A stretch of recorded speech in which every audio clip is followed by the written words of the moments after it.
Hello दोस्तों, मैं समीर आपका एक बार फिर से अपने चैनल @SAM गुरुजी पर स्वागत करता हूं। दोस्तों, आज हमारी अगली क्लास आंसू लिपि उच्च गति अभ्यास का डिक्टेशन नंबर 28 होगा। इस डिक्टेशन में जितने भी कठिन वर्ड आएंगे वो मैंने प्रोवाइड कर दिए हैं। आप वीडियो पुश करके इन्हें लिख सकते हैं। और दोस्तों, यदि आपने अभी तक हमारा चैनल सब्सक्राइब नहीं किया है तो चैनल सब्सक्राइब करें और ऑल का बटन दबाएँ ताकि आपके पास सबसे पहले नोटिफिकेशन पहुँचे। और यह डिक्टेशन 50, 60, 70 स्पीड से रहेगा। पहला डिक्टेशन 50 शब्द प्रति मिनट स्पीड से रहेगा और डिक्टेशन 10 सेकंड बाद स्टार्ट होगा।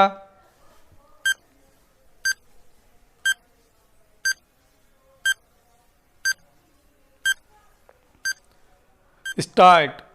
उपाध्यक्ष महोदय, रूस में भारत के जो मानचित्र प्रकाशित हुए हैं उनमें भारत के कुछ हिस्से को सही तरीके से नहीं दिखाया गया है।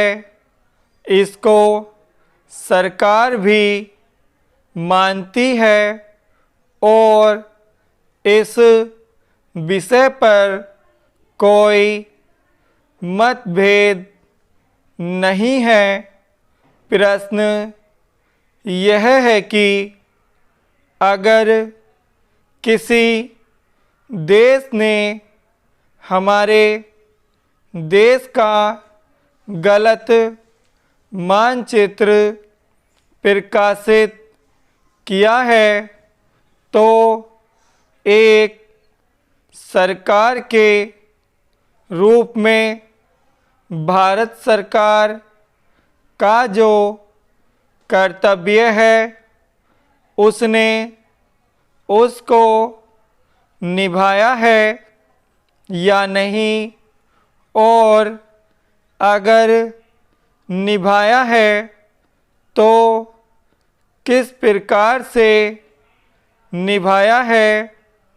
जब भारत सरकार का ध्यान इसमें प्रकाशित उस मानचित्र की ओर दिलाया गया जिसमें हमारे देश के कुछ भाग को गलत ढंग से दिखाया गया था, तो उसने 1956 में ही, जबकि न तो भारत और चीन की सीमा का प्रश्न पैदा हुआ था, इस बारे में रूस ने विरोध किया।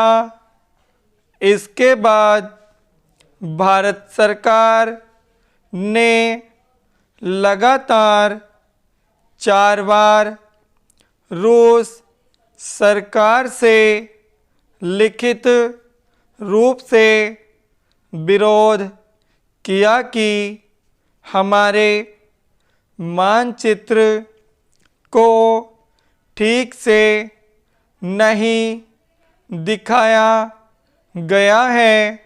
जिस मानचित्र को लेकर यह चर्चा हो रही है, जब उसकी ओर भारत का ध्यान गया तो उसने जून, जुलाई और अगस्त में लगातार 3 बार अपने राजदूत के माध्यम से और रूस के जो अधिकारी हमारे देश में आए उनसे बातचीत करके रूस का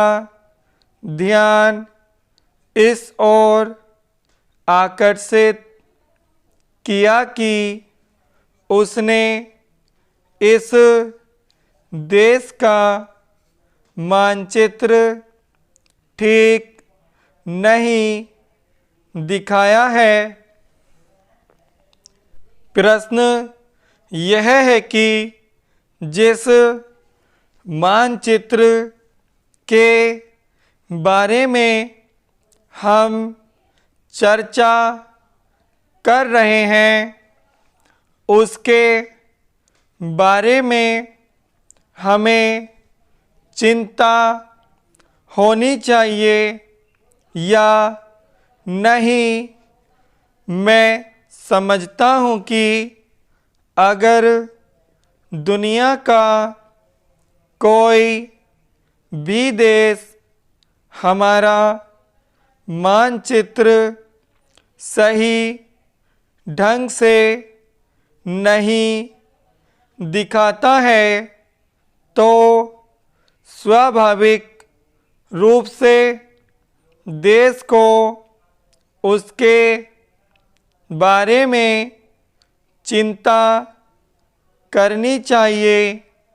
हम अपने कर्तव्य से नहीं चूक सकते हैं, लेकिन जहाँ तक इस चर्चा का संबंध है, मैं माननीय सदस्य की प्रशंसा करता अगर वह उन समस्त देशों का जिक्र करते और निंदा करते जिन्होंने हमारे मानचित्र को गलत ढंग से दिखाया है।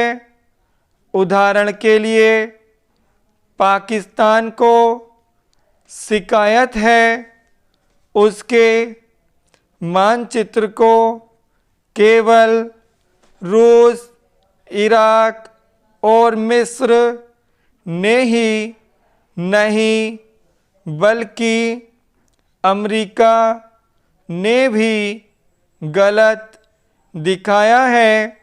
जिस कश्मीर को हम भारत माता का ताज और मुकुट कहते आए हैं, जिसे हम कहते हैं कि वह इस धरती पर हमारा स्वर्ग है, उस इलाके को बिल्कुल उनकी दया और कृपा पर छोड़ दिया गया है।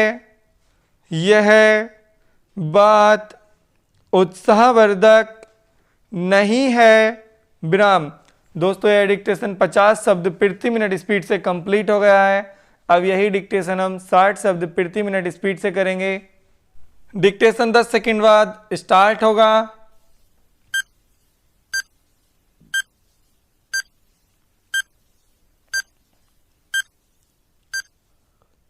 स्टार्ट।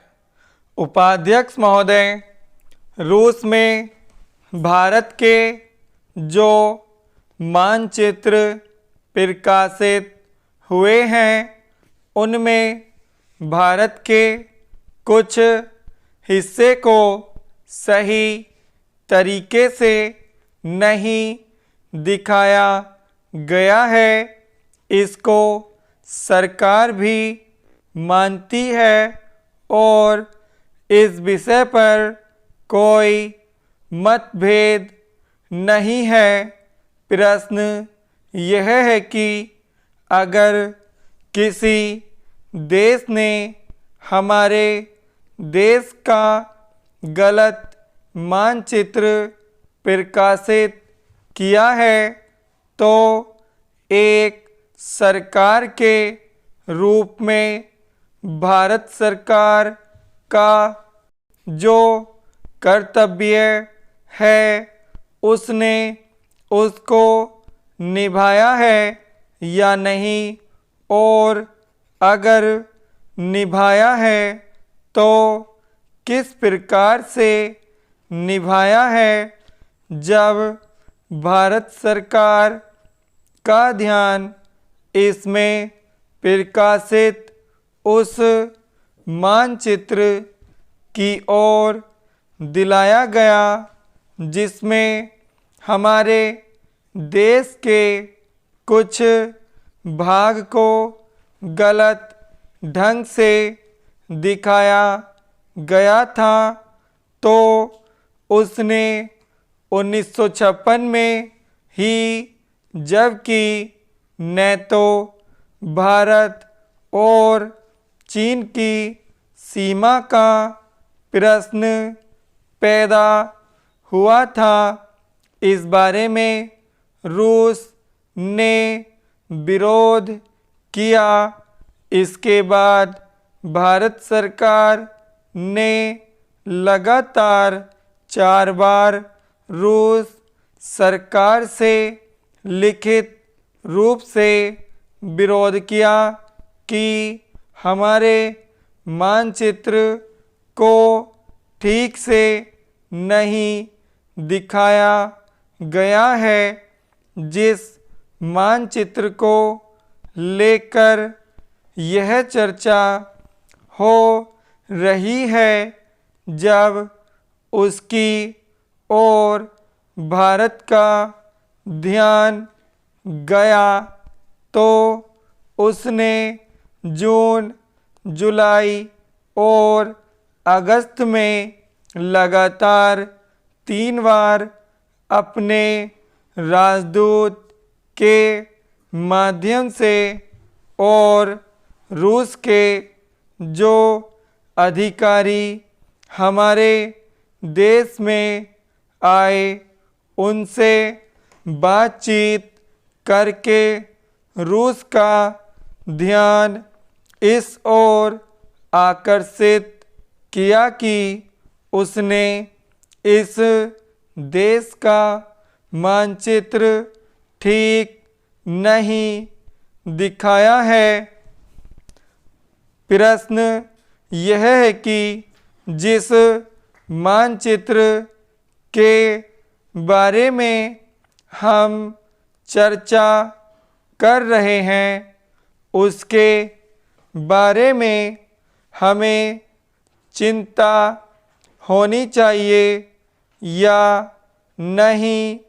मैं समझता हूँ कि अगर दुनिया का कोई भी देश हमारा मानचित्र सही ढंग से नहीं दिखाता है तो स्वाभाविक रूप से देश को उसके बारे में चिंता करनी चाहिए।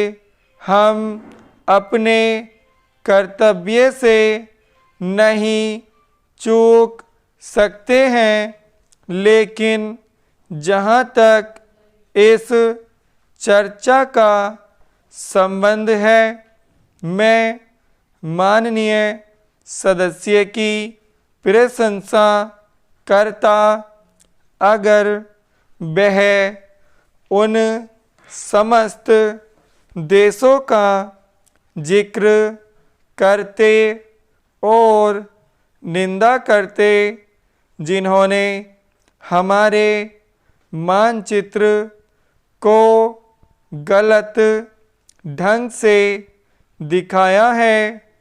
उदाहरण के लिए पाकिस्तान को शिकायत है उसके मानचित्र को केवल रूस, इराक और मिस्र ने ही नहीं बल्कि अमेरिका ने भी गलत दिखाया है। जिस कश्मीर को हम भारत माता का ताज और मुकुट कहते आए हैं, जिसे हम कहते हैं कि वह इस धरती पर हमारा स्वर्ग है, उस इलाके को बिल्कुल उनकी दया और कृपा पर छोड़ दिया गया है। यह बात उत्साहवर्धक नहीं है। विराम। दोस्तों, यह डिक्टेशन 60 शब्द प्रति मिनट स्पीड से कंप्लीट हो गया है। अब यही डिक्टेशन 70 शब्द प्रति मिनट स्पीड से होगा। डिक्टेशन 10 सेकंड बाद स्टार्ट होगा।